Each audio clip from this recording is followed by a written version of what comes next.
The wind had been clawing at the cabin since before dusk, the kind of storm that didn't howl, but pressed down heavy, like regret. Snow came sideways thick and white, sticking to every crevice of the old logs. Inside, I sat by the fire, with a cup of black coffee gone lukewarm, trying not to count the hours. No one knocked anymore. Not since that blue-uniformed boy brought the folded flag. That sound, 3 soft knocks, felt like a breath from the past. I hadn't had a visitor in 6 winters, and I damn sure wasn't expecting one tonight. The wind had been clawing at the cabin since before dusk, the kind of storm that didn't howl, but pressed down heavy, like regret. Snow came sideways thick and white, sticking to every crevice of the old logs. Inside, I sat by the fire with a cup of black coffee gone lukewarm, trying not to count the hours. I hadn't had a visitor in 6 winters, and I damn sure wasn't expecting one tonight. The knock was so soft I almost mistook it for the wind shifting. Then it came again. 3 taps. Measured. Human. I stood slow, creaking as much as the wood beneath my boots, my hand brushing the butt of the revolver on the shelf by instinct. Habit, not fear. I opened the door. The air struck me first sharp and biting, full of pine and ghostly cold. Then the shape appeared hazy behind a veil of falling snow. She was there, or what was left of her. A woman young, no more than 25, maybe less. Her buckskin dress was soaked and torn near the hem, clinging to her legs like wet paper. Her shoulders were bare skin the color of aged copper, slick with melting snow. Her long black braid was heavy, hanging down one side, like it had given up. She didn't say a word, just stood there, arms limp at her sides, lips parted, chest rising in quick, shallow breaths. Her eyes locked on mine, not pleading, just waiting. Something moved behind those eyes. Not panic, not submission. A sort of quiet dare. I looked away first. "You hurt?" I asked. She shook her head. Then her knees buckled. I caught her before she hit the snow. She weighed less than the grief I carried, and her skin where it met my wrist was colder than any steel I'd ever touched. I didn't think. I just acted. Old training kicking in. My boots dug into the drift as I carried her inside, every step like pushing against time itself. The cabin door slammed behind us, muffling the scream of the storm. I laid her down near the fire, but not on the cot. That one still smelled faintly of cedar and a child's sleep. 8 years gone, and still the shape of him haunted the fabric. Instead, I pulled an old wool blanket from the back wall and knelt beside her.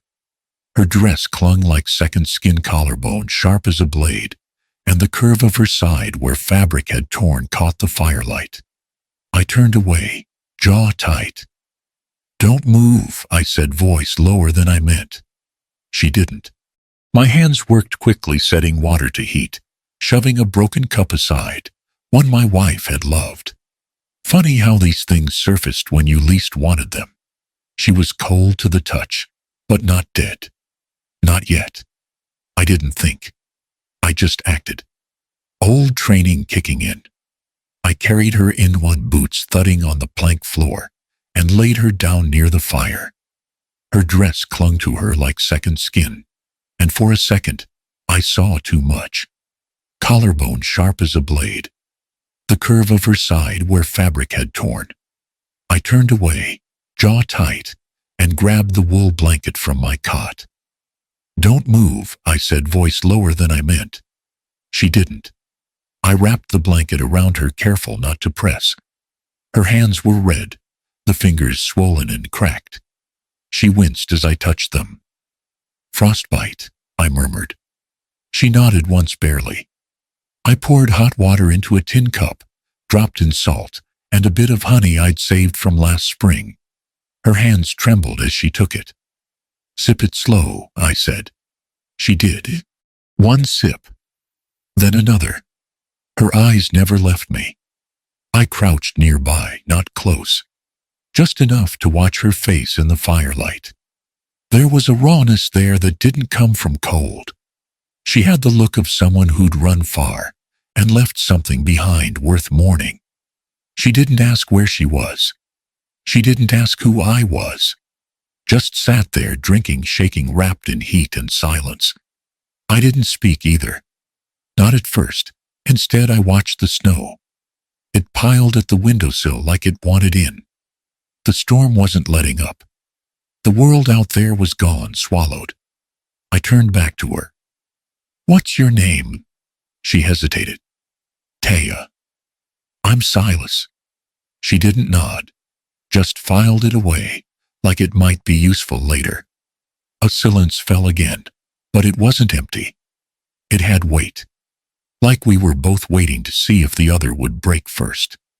Her lips parted. She was about to speak when a gust of wind slammed against the cabin wall, hard enough to make the lantern flicker. She flinched. I saw it. A flash of something behind her eyes, not fear. Memory. I stood, checked the door, bolted it. When I turned back, she was watching me with that same unreadable gaze. Her blanket had slipped a little, revealing the top of her chest slick with thawed snow. I looked away again. "You can sleep there," I said, pointing to the cot I'd dragged near the fire. "We'll deal with everything else come morning." She moved slow, each step a wince, like her muscles had forgotten how to trust the floor. She didn't thank me. Didn't need to. Gratitude wasn't something you owed when your body had barely outrun death. I saw it in her eyes. She'd paid for this night with everything but her name.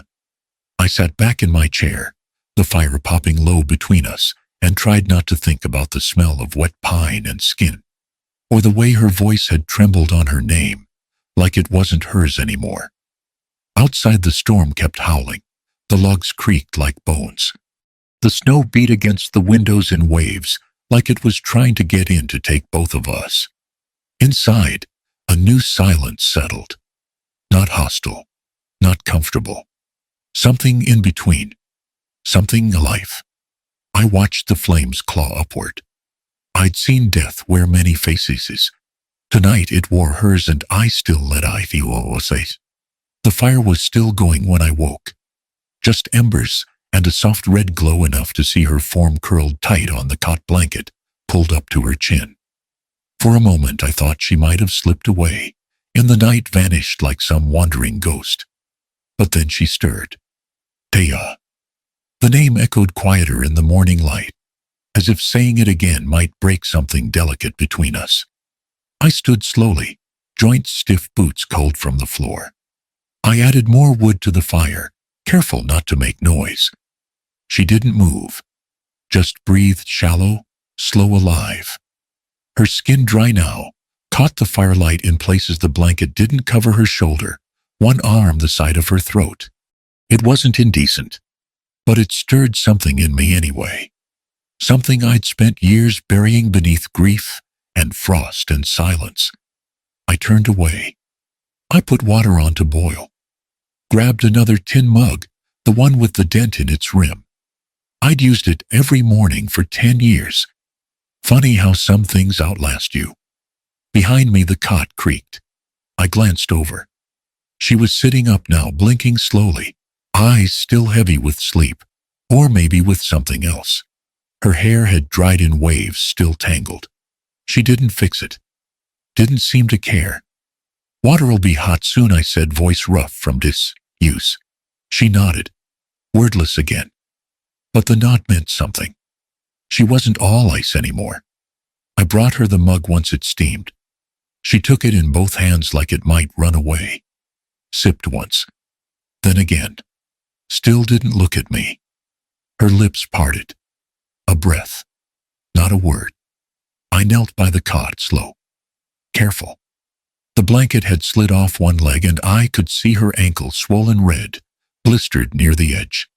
A few toes looked worse. "I need to clean this," I said. She didn't flinch. Not yet. I dipped a rag in warm water, wringed it out, took her foot gently in my hand. That's when she twitched. Just a flicker, but enough. Her fingers gripped the blanket, her other leg tensing. I won't hurt you, I said softer now. She didn't look at me, but she didn't pull away. I pressed the rag gently to her skin. The warmth bloomed. She hissed between her teeth. I paused, but she shook her head, a tiny movement. Keep going. So I did. Every wipe felt like unwrapping part of her story. The burn, the frost, the silence. It clung to her, this quiet, like armor or penance. Her calf trembled as I worked. I told myself it was the pain, not the proximity, not the weight of my hands, steady but aware. She exhaled slowly. Her breath smelled faintly of honey and wood smoke. It felt too human in the cold. When I reached for the cloth to dry her, my fingers brushed her skin, not just functional. There was a pulse beneath. Warm. Alive. It pulled at something I'd sealed away long ago. I wrapped her foot gently, knotted the cloth just above the ankle. My knuckles grazed the edge of her shin. She didn't pull back. Her eyes were on me now, unreadable. I didn't dare meet them too long. You'll keep them, I said. Your toes. But it'll hurt for a while. She finally looked at me. Eyes still unreadable, but something in them shifted. Maybe it was trust. Or maybe just exhaustion. Thank you, she said, voice hoarse. I nodded once, didn't speak. That thank you didn't feel like payment. It felt like surrender. And I wasn't sure if I deserved it. I stood, cleared the rag, rinsed the basin. My hands moved automatically, but my mind didn't follow. It stayed with her, with the warmth still on my palms, with the memory of touch that wasn't survival, but something close to longing. She lay back on the cot, pulling the blanket up again. But this time she didn't curl so tightly. Her body relaxed by inches, her breathing steadied. I returned to my chair by the fire. The wood cracked. Light danced. Her silhouette moved just a little in the shadows. And for the first time in years, I didn't feel like the only living thing in the room. The sun broke weakly through the gray, casting a sickly light over the snow-crusted pines. The storm had passed, but it had left a silence behind that didn't feel like peace. It felt like something waiting. Inside the cabin, I stirred the morning pot oats with a bit of honey. Taya sat near the window, her blanket wrapped like armor. She hadn't spoken much since last night. Her breath fogged the glass as she stared out into the snow-hushed world. She looked like she didn't expect it to hold. I brought her a bowl. Our hands brushed and she flinched. Only slightly. But she didn't pull away. Her eyes flicked up to mine, searching, uncertain. Then we heard it. The slow crunch of hooves. Not deer. Measured. Intentional. I stood, heart thudding. Looked out. A rider approached. Thick coat, wide hat, rifle over the saddle. Sheriff Wendell Gray. 50 or so. Leathered face, eyes like winter steel. Silas, he called, voice firm but quiet. Sheriff. I stepped outside, shutting the door behind me. Boots scraped frozen dirt. He dismounted, eyes already scanning. You hear about the trading post down in Paloma Hollow? He asked. Been snowed in. What happened? Hit during the storm. Took flour, dried beans, copper wire. Storekeeper took a slug in the thigh. He's alive. Said he saw someone run. Buckskin. Wet. Maybe native. A ripple passed through me. You see anyone pass through? Only deer. He didn't answer. Just looked. His eyes didn't miss much. Then he saw it. The makeshift clothesline I'd strung behind the shed. A torn piece of buckskin swayed faintly in the breeze. New washing? He asked. Old Rexie, I said. Been up there a while. Belonged to my wife. His gaze lingered too long. Inside, beneath the floorboards, Taya crouched in the cellar. It was cold, damp, barely lit by a crack in the floorboards. She breathed slow. The scent of earth rot and cedar surrounded her. It reminded her of the hut they made her leave. But here at least, there were no voices demanding her obedience, no commands spoken with the weight of a man's name. Sheriff Gray circled the cabin, peered into the outhouse, stopped by the stacked logs. He turned back. "You used to be Army medical, didn't you?" "That's right. You were the one who kept Johnson breathing with a bootlace and prayer. That was a long time ago. Not long enough to forget." He didn't smile, just remounted, pulled his gloves tight. But before he rode off, his eyes found that strip of cloth again. And then me. He didn't speak, just tipped his hat and turned toward the trees. I watched until his silhouette vanished between the pines. Only then did I move. Back inside, I slid aside the crate and lifted the hatch. She was there, knees pulled up, hair clinging to her neck, her eyes wide. "He's gone," I whispered. She emerged slowly, legs stiff, shoulders drawn. The fire hadn't gone out, but she still looked chilled to the bone. I handed her the blanket, careful not to touch skin. She took it, wrapped herself tighter. She didn't sit, just stood there between fire and door like part of her hadn't decided yet. "He smelled the fabric," she said. "He'll come back." "I know." She looked at me, then truly looked.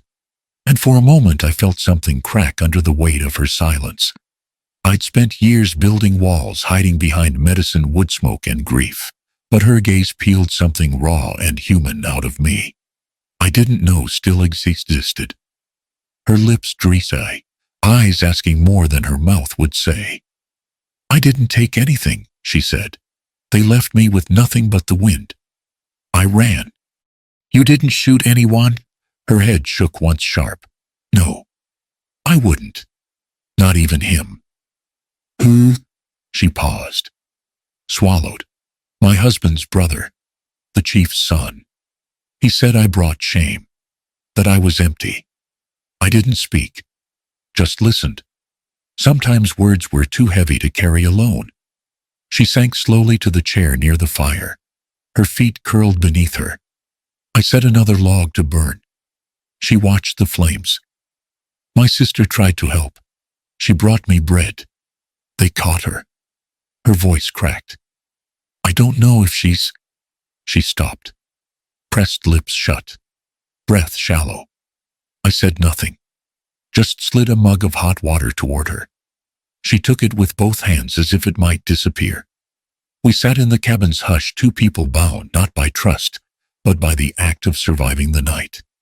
I went to the wash basin, rinsed my hands in cold water. They shook, not from cold, from the knowledge that I had chosen. I'd stood on her side, and there would be a price. She saw the tremble and didn't comment, but her eyes softened. That was the moment something shifted. Not forgiveness, not safety, but maybe, just maybe, beginning. The wind had eased, but the cold still settled deep into the bones of the cabin. Outside, the trees stood stiff with frost branches weighed by days of snow. Inside, the fire crackled low and steady, casting long shadows on the timber walls. Taya moved quietly around the room, broom in hand, sweeping bits of ash and wood chips from the corners. Her limp had lessened, though she still winced when she bent too low. She worked without speaking, her focus precise, as if tidying the room might somehow clear the fog from her mind.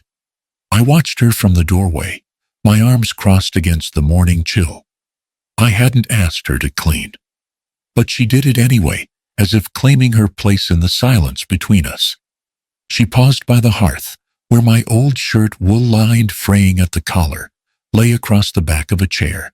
She picked it up with both hands and sat down, pulling a small tin of thread and a bone needle from the leather pouch she kept close.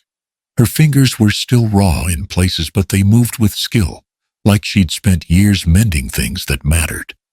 I sat down across from her, the mug in my hand gone lukewarm. She didn't look up, just kept stitching, eyes following the torn seam, like it held some memory only she could see. She traced the tear lightly with her fingers before threading the needle.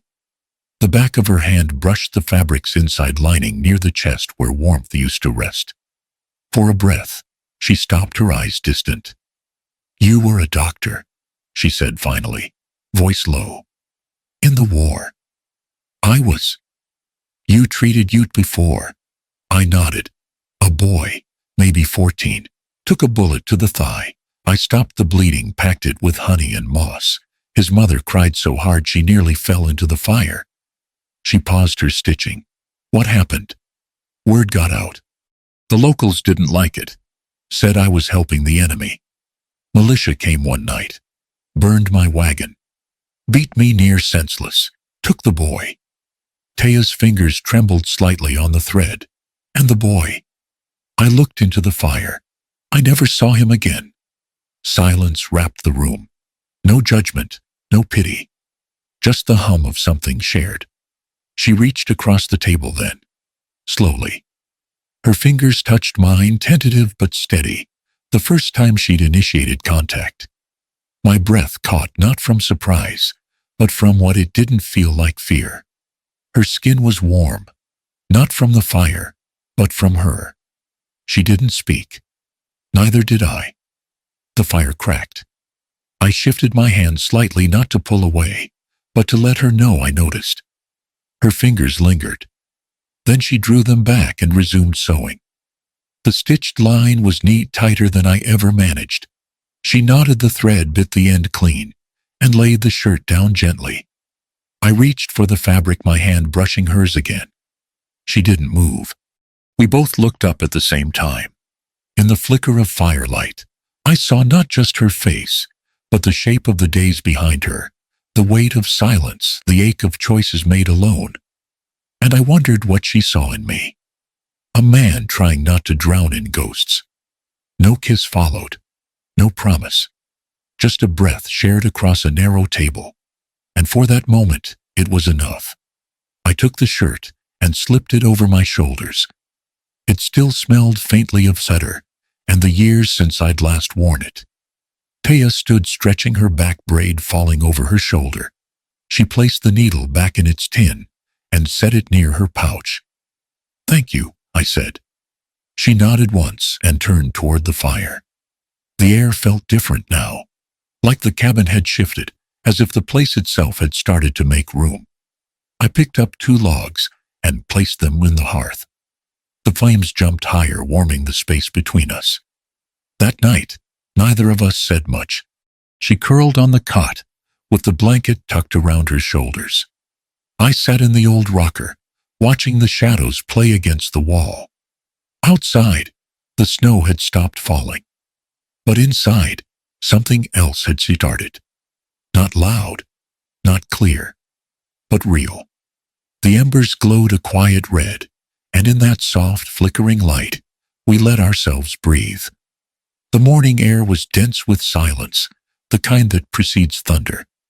Even the birds had fallen still. From the ridge, the light struck pale against the snow, and the trees bore their frost like wounded soldiers, quiet, upright, and burdened. I was splitting wood by the shed. My breath rose in white clouds, hands working out of habit, more than need. Inside the cabin, Taya had just started a pot of flatbread dough. I could smell the wild yeast and pine soap on her hands. Then I heard it, hoofbeats. 3, maybe 4 horses. Tight formation. Not wandering ranchers. Not deer. My axe paused mid-swing. Taya stepped onto the porch behind me, her hands still dusted with flour. She followed the sound and froze. From the trees emerged 3 riders. The lead horse was a roan mustang, high-shouldered and alert. Its rider sat with a kind of rigid grace, long braid swaying, a red feather tucked behind his ear. Tomas Red Elk, 27, Ute warrior. Taya's passed. Behind him rode 2 others, younger, maybe cousins or Key clan kin, both armed and watchful. Their eyes scanned the cabin like it might bite. Thomas didn't dismount. He simply sat, eyes on Taya, not a flicker of surprise on his face, only something older, something like longing worn thin by anger. "Taya," he said, voice low and strained. "We searched the canyons for weeks." She said nothing at first. Then, "I didn't want to be found." His eyes narrowed slightly, and for the briefest moment, something cracked beneath the stoic surface. "Regret, anger." He didn't say. "I rode farther than I ever have," he said. "Not because of orders. Because I thought, maybe you ran from something worse. Not from me." She didn't flinch, but her hands curled into fists at her sides. "You left no word. We thought you'd been taken." She stepped off the porch down the snow-packed slope. Her coat swirled slightly with her movement. I didn't move, just watched, jaw clenched. "No one took me," she said. "I ran." Tomas shifted in the saddle. One of the younger men made a noise in his throat. Tomas held up a hand. "You know the chief has sent word to every settlement that your absence is an offense. Then let it offend him." His mouth twitched, not quite a smile. "And him," he nodded toward me. "Is this the man you hid with?" She didn't answer. "You know he'll burn for harboring you. It's not just pride now, it's politics." Her voice wavered slightly. "That's why I'm leaving." My hands clenched around the axe handle. "You don't have to, Taya," I said, my voice breaking before I could steady it. The words came like splinters, half-formed, clumsy. My lungs burned from holding too much in. She turned to me then. The look in her eyes wasn't fear. It was sorrow, sharp and settled. "They won't touch you while I'm gone. But if I stay this place, it'll be ashes." I stepped forward, stopping a few feet from her. Snow cracked beneath my boots. "They can't decide for you anymore. Not him. Not them." She looked down. "That's not how it works. Not yet. Maybe not ever." Wind stirred her hair loose. Long black strands framed her face, caught the pale sun. Her breath fogged in the space between us. She reached out and took my hand. Her fingers were cold. Mine were shaking. She leaned in, not toward my lips, but my hand, and pressed a kiss into my skin. Slow, firm, reverent. A touch that carried every word she hadn't dared say out loud. When she looked up, her lashes were wet. But she didn't cry.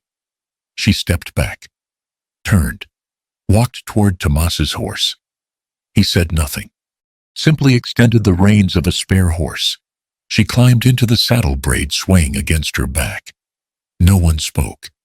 Then they turned toward the ridge and disappeared into the trees. No farewell. Just the soft sound of hooves in snow. I stood there long after the wind swallowed them. The fire inside still burned, but the silence was deeper now, like the hush after a church bell stops ringing. Not grief, not yet, but something close, like the first hour after loss, when your hands still remember what they used to hold. Not broken, not yet, but hollowed out, like a man who'd lost something he never expected to keep. And my hand, the one she kissed, it still remembered. The cabin breathed a different kind of silence now, not the gentle stillness of winter mornings or the heavy hush after snowfall. This silence had edges. It scraped at the corners of things, at my thoughts, at the air itself. It was the kind of silence that settled not just around you, but inside you. Her shawl still hung by the hearth, a threadbare thing, warm brown with a faded fringe. It caught the morning light, like it had a purpose, though it had none anymore. I had watched her fold it every night, fingers smoothing the cloth, like it was fragile paper. Now it just hung limp, forgotten by the one who gave it meaning. There was a puddle by the door, melting snow she'd left in her hurry. Still damp, still glistening, as if the floor remembered her feet. I sat at the table, untouched bread, cooling beside an untouched mug. The fire snapped once, then went back to sulking. The flames weren't the same without her moving around them, murmuring to herself, coaxing heat from ash. Outside the ridge stood silent pine shadows, long and gray. No hoofprints, no sign of her, just the ache of absence. I stared at her sewing needle stuck in a fold of cloth, her handwriting on the little jar of sage, the bowl where she kept dried lavender. All of it unchanged but changed. It wasn't until midday that Sheriff Wendell Gray returned. Same hat, same eyes like dull knives. He didn't knock, just opened the door and stepped in, like he'd done it 100 times. "She's in Durango," he said without ceremony. I stood too fast. The chair scraped behind me. Alive. Yes, for now. That second part landed like gravel in my throat. He dusted snow from his coat, but didn't sit. "A group down there's been moving women, ute dine, sometimes even Mexican girls, selling them eastward or out to the mines. Quiet work. Paid off just enough of the wrong people to keep breathing." I stared at him, my knuckles white on the table's edge. "You knew, suspected. Couldn't prove it. They cover their tracks, and no one's looking too hard when it's not white girls going missing." My teeth clenched, my jaw ached. She was heading back with them willingly. Or so the story goes. But she never made it far. Riders from Durango intercepted, claimed they were returning stolen property. I looked at her shawl again, still swaying. "What are you going to do?" I asked. Gray shrugged. It wasn't cruel. It was tired. "She's off my map now. Durango's another world. My badge doesn't mean much past Red Creek." He paused, gaze hard. "But yours might. You want to go after her, go. I won't stop you. But I won't ride with you neither." He turned, paused at the threshold. "She left a piece of herself here. Make sure you are not just chasing a ghost." Then he left. The door shut with a sigh. I stared at the shawl, at the half-washed bowl, the small basin where she used to warm her feet. Everything felt preserved and empty, like a house where someone had died, but no one had said it aloud. My eyes burned. Not from smoke. I walked to the cabinet, pulled the rifle down, held it. Heavy, cold. A memory of violence pressed into walnut and steel. Then I set it back. Instead, I opened the chest by the cot, pulled bandages. The clean ones, rags torn from old shirts, rolled them tight. Took the bottle of carbolic I'd saved since Cheyenne. A spool of thread, a needle, 2 clean tins and a folded tarp. My fingers moved without asking. They packed like memory, like instinct. I added a flask of water, a tin of beans, and the last of the coffee. I didn't know what I'd find in Durango, but I knew what I'd bring. No bullets, no rage, just the tools to mend what someone else might try to break. I looked once more at the hearth, the shawl, the glint of water on the floor. Then I shut the door behind me, the latch catching like a heartbeat, and I walked into the snow, hands empty but ready. Toward Durango. Toward her. The cabin breathed a different kind of silence now. Not the gentle stillness of winter mornings or the heavy hush after snowfall. This silence had edges.